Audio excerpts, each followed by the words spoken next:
Gravois Park resident Scott Bouchard was caring for his dogs in the night of May 6th when he heard shouting coming from the street outside. There was a woman standing in the middle of the street over here that was yelling phrases like, "Help me, don't let them hurt me." The woman was having a mental health crisis, screaming for help and saying that someone was after her. As soon as I came out and saw what was going on, I called 911 right away. When Scott called for help, he was met with this message. You have reached the 911 center for the city of St. Louis. All operators are busy at this time. Please do not hang up. Your call will be answered in the order received.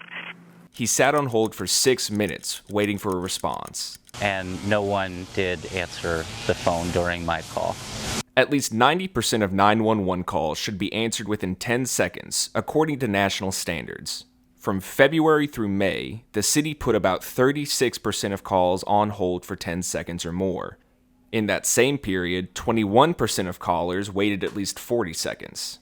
About 5%, some 6,000 callers, were on hold for at least 2 minutes waiting to reach a dispatcher.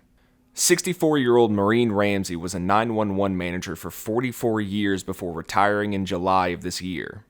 In April, she spoke with the Post-Dispatch to highlight the severe staff shortage in her department.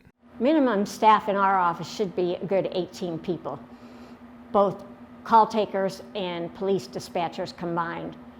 Right now, some days we have 13.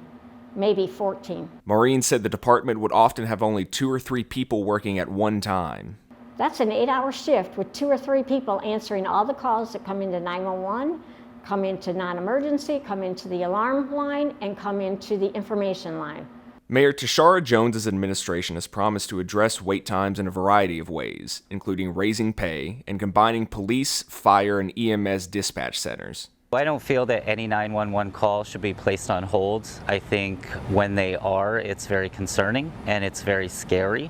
And in a medical emergency and other types of emergencies, every minute matters.